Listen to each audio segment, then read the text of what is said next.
Hey friends, the biggest mistake I see beginner leatherworkers making is putting the pattern down and immediately using the scratch wheel to mark around it. Now this should never be done. The pattern is your Bible, and the reason behind this is you're making your cutting, your patterns inaccurate and quite badly.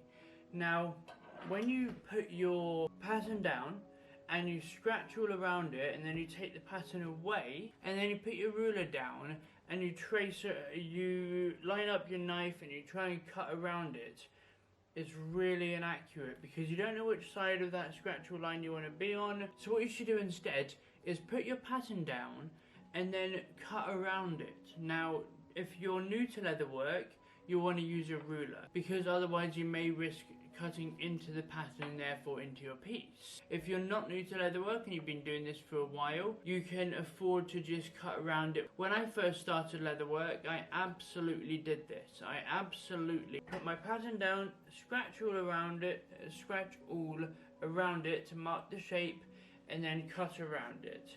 Don't do this. Put your pattern down, put a weight on your pattern so it doesn't move, preferably on a cutting mat that swivels, because one of the reasons that you may not want to do this is because if your pattern moves, you can risk obviously misaligning it and therefore not having the right pattern when you finish, and that is when a scratcher would be useful. If you don't feel comfortable actually cutting around it, not in a perfectly straight line to you every time.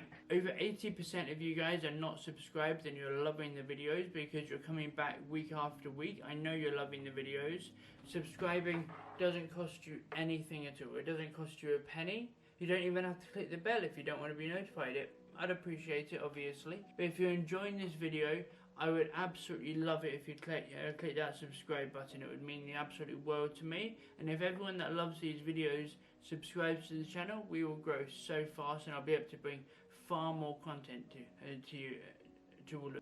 After I've been doing leatherwork for, I don't know, 6 months, maybe 8 months, not quite sure exactly how long it was, I decided to go on a course, and it was run by a lady who used to work for Hermes, and she told me exactly this, that when they're cutting, normally they use a clicker press obviously, but if they're cutting a pattern out that's nice and simple, maybe it's a shape, or maybe it's a handle, whatever it might be, they will always cut directly from the pattern.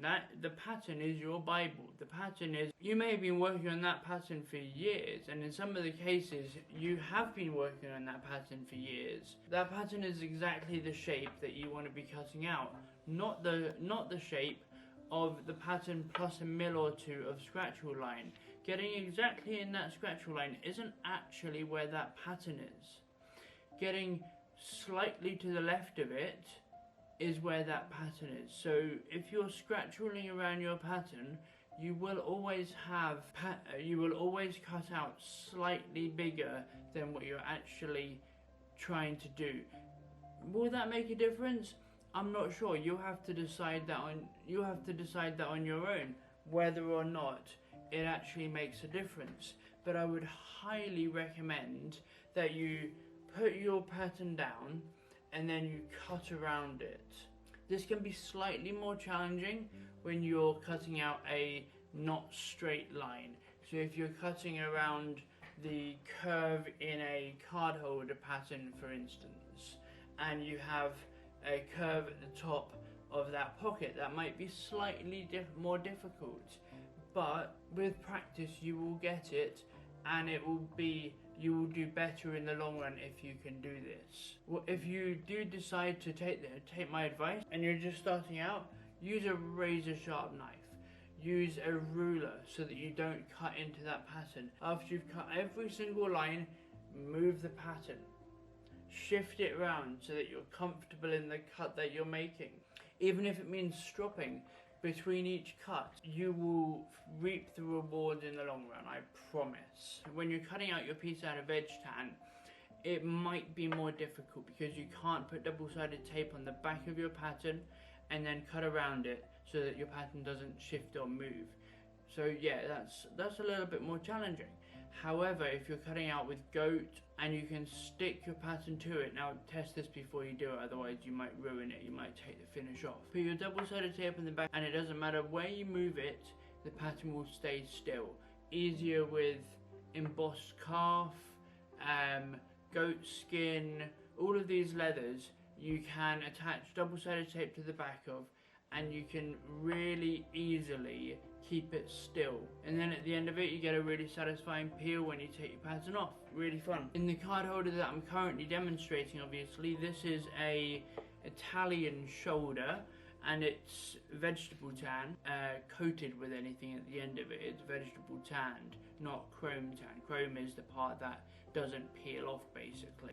With what I'm demonstrating at the moment, I can't actually put double-sided tape on the back of the pattern, and therefore it doesn't move. So I've got to be really careful with the movement of my weight and the movement of my blade so that it doesn't push the pattern off the particular part that I'm cutting. If you're interested in the card holder that I'm making, I have put it on my website. I'll leave the link in the description, and you can buy the pattern of the card holder that I'm making. I spent hours making this pattern perfect for you guys so that the prick marks are in exactly the right places, it lines up perfectly, and it uses the best size prick mark for this particular instance for beginners, and that's a that's a 3mm, I think it's a number 9. Thank you guys so much for watching this video. I hope you enjoyed it. Remember, don't forget to subscribe, it really helps the channel grow. But thank you guys so much for watching. Don't forget to subscribe, and I'll see you next time. Have a good day.